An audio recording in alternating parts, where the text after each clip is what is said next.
Järgmise etapina konfigureerime ära tal aadressid, sisendid, väljundid. Add new tag table teeb teil uue siia. Avame selle tag table'i ja paneme sisendid, väljundid, need füüsilised siis siia kirja.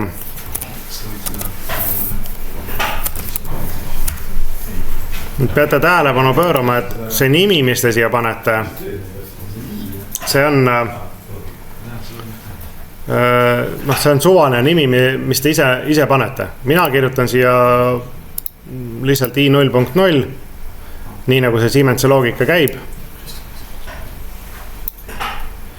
Aga aadress, mis siin paremal pool on siis see füüsiline aadress, mis on kontrolleri enda küljes olev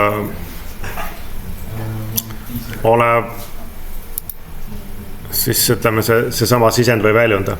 I on sisend ja Q on väljund. Ma deklareerin kohe endale nad kõik siia ära, palju neid siin küljes on. On see tähtis, kas me teeme seda online'is või offline'is? Ei ole vahet. Okay. Mina teen enamasti kõik asju kogu aeg online'is, sest ma ei viitsi seda kogu aeg sisse välja lülitada. Seal ei ole pointi, et ta töötab nii ka. Ta teeb ise need parandused ära, mis vaja on. Nüüd vaatate, palju teil kontrolleri peal need sisendeid on.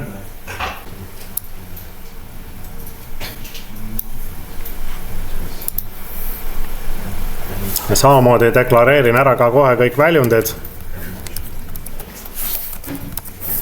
Aga nüüd peate tähelepanu pöörama, et tema sellest aru ei saa, et teie nime kirjutasite küll Q0.0, aga tag ei läinud, aadressi ei läinud selle peale, aadressi peate uuesti käsitsi ära muutma. Hästi paljud teevad sellega vea ja siis ei saa aru, miks programm ei tööta. Nii tuleb nüüd.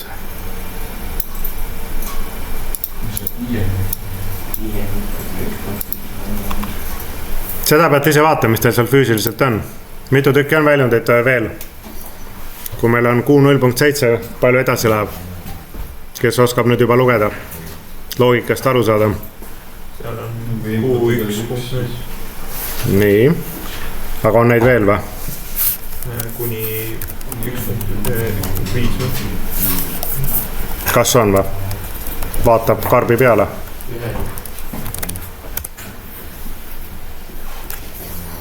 Mitu tükki tuleb panna?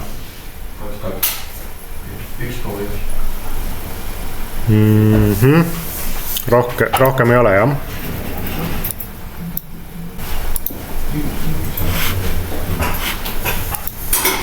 Vaat siit näete nüüd ära oma need aadressid ka. Ehk siis selle peakontrolleri peal on siis aadressid 0 ja aadressid 1. Lisakaart on aadressidega 8. Seda me hetkel ei ole otseselt vajadust konfigureerida. Üks asi, mida me veel deklareerime ära kohe alguses, me küll ei ole veel komparaatoreid õppinud, aga hakkame kohe alguses seda kasutama, on oma programmi valik. See on integer, data type on integer ja numbri panete jälle ise, mida te siis tahate. Mina panen MV100.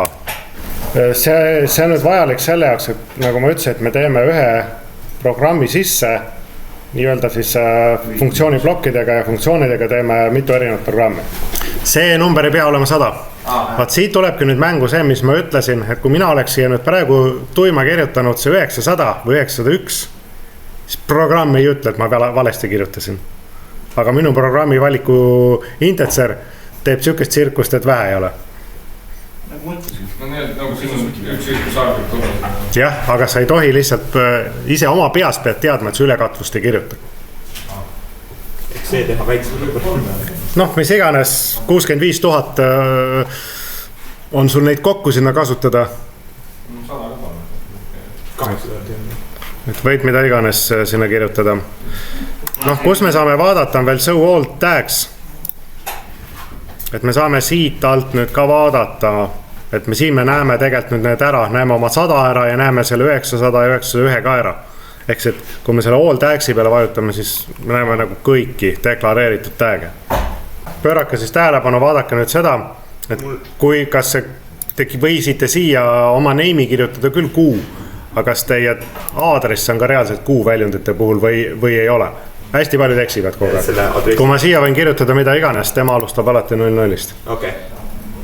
Nimi, see on lihtsalt nimi, ma võin see nipitiri ka kirjutada. See on puhas nimi, see on minu enda jaoks.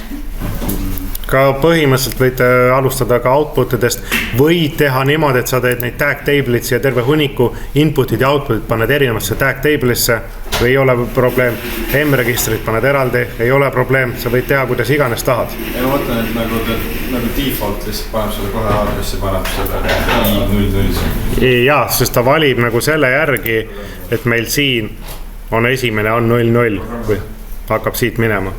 Kasutame ära, kontrolleril esimesed, talle rauast on paika pandud 0 ja 1 ja neid aadressi saab muuta, me võime ka muud panna.